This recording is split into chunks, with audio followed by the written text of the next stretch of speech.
Greetings in the most wonderful and precious name of Jesus. It's always such an honor and a privilege to come and share the word of God with you. So today I want us to just briefly look at where we are, think about what's going on in our lives, think about how we are navigating the time that we are going through with our families, as individuals, as children of God, and as Christians, and try and figure out if maybe there are changes that we can make. So I want us to talk specifically about two things. One, we need to prepare, because there is a reason why we are going through what we are going through. And on the other side of whatever it is that the process is going to turn us into, on the other side of whether it's a challenging time or it's a resting time or it's a sabbatical for you, or maybe it's a time where you are fighting against sickness and disease, or it's a time where you are burying loved ones, whatever it is that you are going through, when you come out of the other side, you should have prepared for what lies ahead of the other side. So I've found personally in my own life that over the past couple of weeks, I have consistently been praying and been listening to the word. And there are two things that are in my spirit as I'm praying and as I'm listening to the word.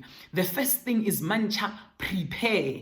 Prepare, because whatever it is that is going to come out of the other side, it will need to find you at a higher plane. It will need to find you spiritually stronger. It will need to find you, having the resilience that you have never had before, having the perseverance, having the faith, having the belief in God, the trust in God like you have never had before. So the first thing that is loud and clear in my heart and in my spirit and in my life right now is I need to prepare. So that's also what I want to share with you today, to say, in your career, in your home, with your calling, in your ministry, in the church, in your family, in your marriage, with your children, begin to prepare for something bigger. You see, when you are promoted at work, and immediately they tell you that you are promoted, or maybe you apply, you go into a new job. Prior to going into that new job, or the first days of that new job, you are learning about your new responsibilities.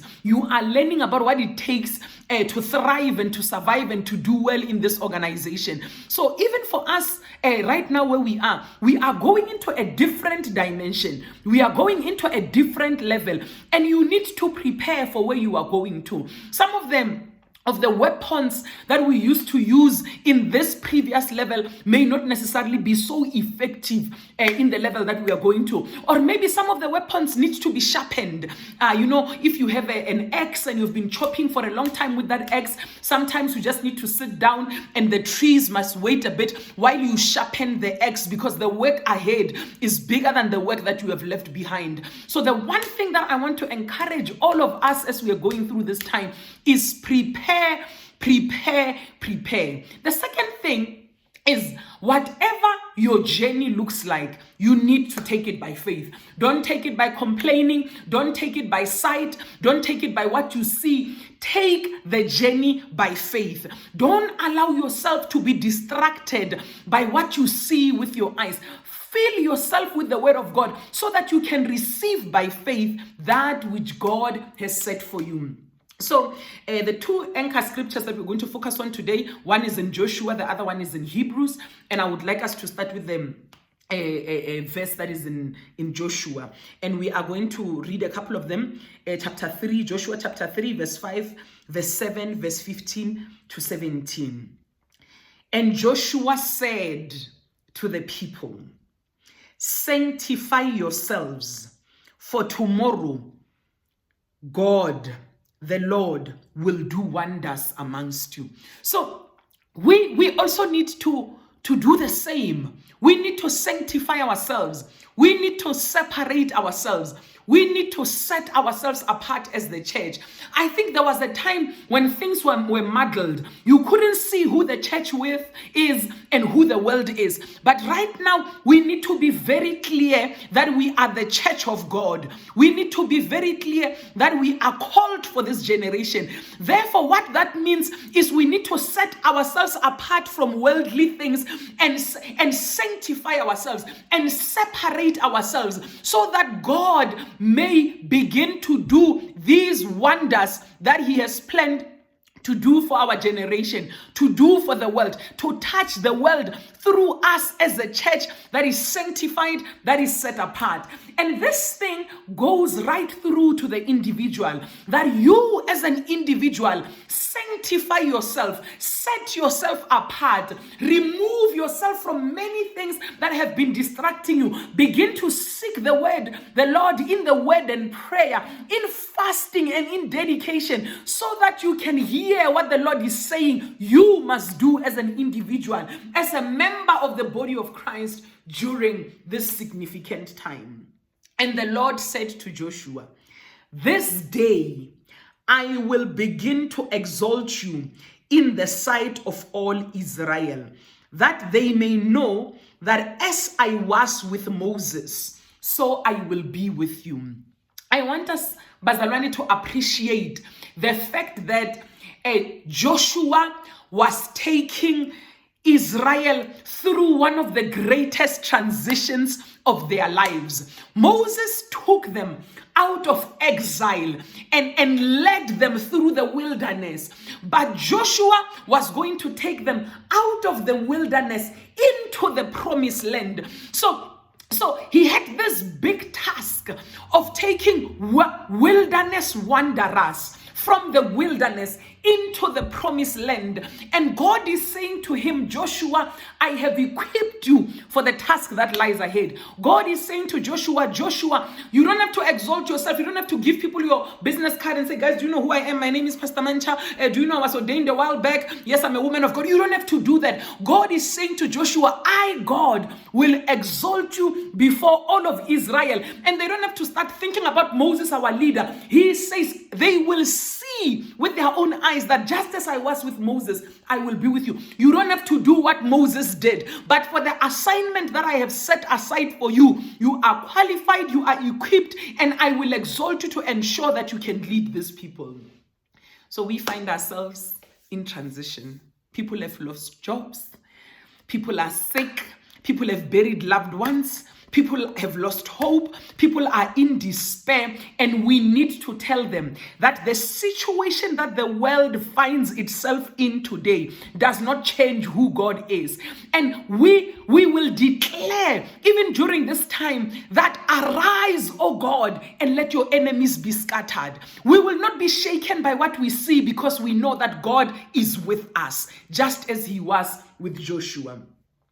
Verse 7, "And as those who bore the ark came to the Jordan, and the feet of the priests who bore the ark dipped in the edge of the water, for the Jordan overflows all its bank during the whole time of harvest, that the waters which came down from upstream stood still, and rose in a heap very far away at Adam, the city that is beside Zaretan.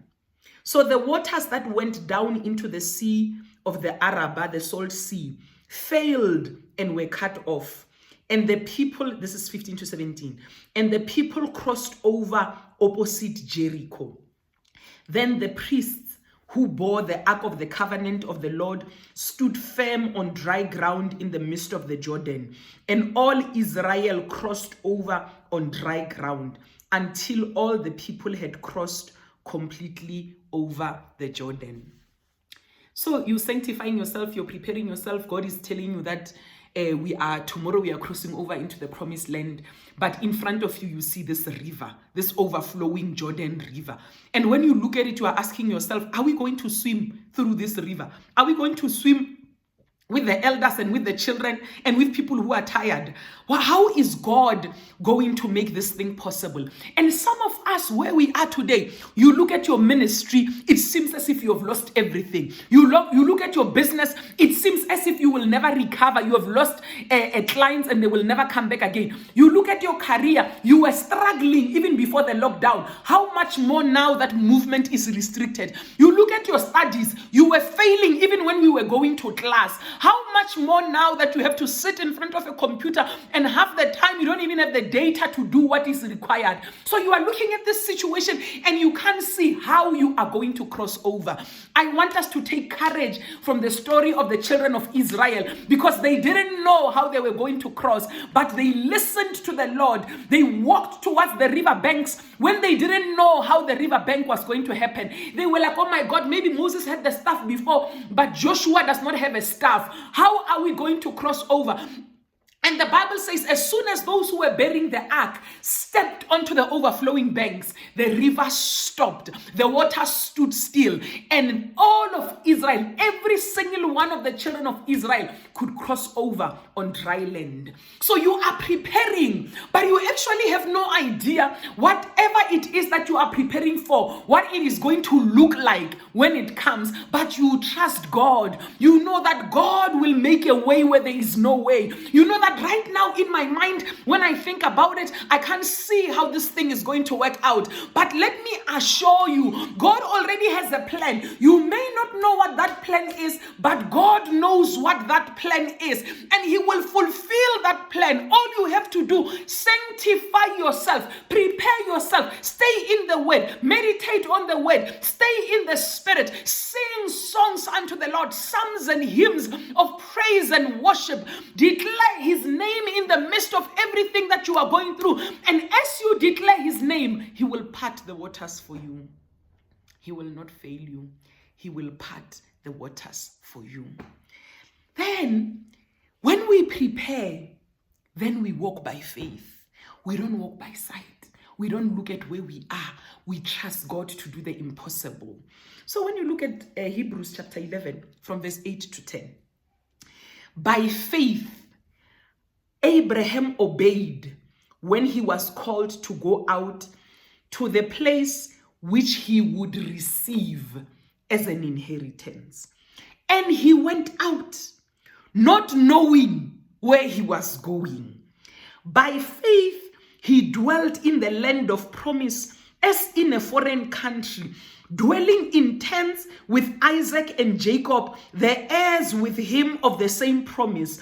For he waited for the city which has foundations, whose builder and maker is God. We are children of the promise. We know that our Redeemer lives. We know that we have been saved. We know that we are kingdom citizens. We are kingdom ambassadors. Ours is not just to end in the middle of nowhere and our lives are snuffed out. But we are here on a kingdom agenda. And we may not know how that kingdom agenda is going to be fulfilled, but the King of the kingdom already knows where each and every one of us fits into this entire puzzle that He has for the whole world.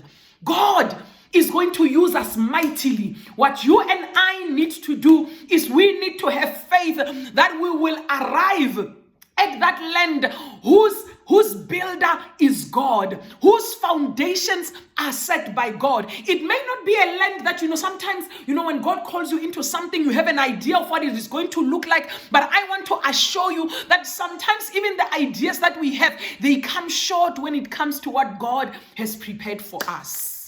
So we must walk by faith.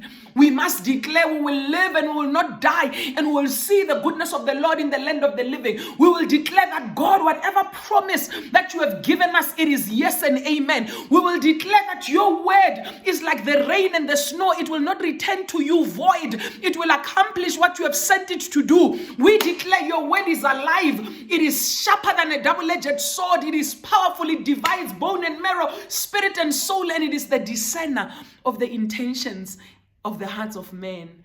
Your word is life and it is spirit. That's what we are full of. That's what is manifesting in us. That is what is going to manifest the promises of God for our lives. That's the word we are standing on, and we will not be shaken by what we see. Even if if you get sick, don't be shaken. Stand on the word of God. Even if you get retrenched, don't be shaken. Stand on the word of God. Prepare and live by faith. We shall overcome. In the name that is above all names, the name of Jesus. Daddy, we receive it and we thank you for it. We are preparing and we are walking by faith. In the name that is above all names, the name of Jesus. Amen.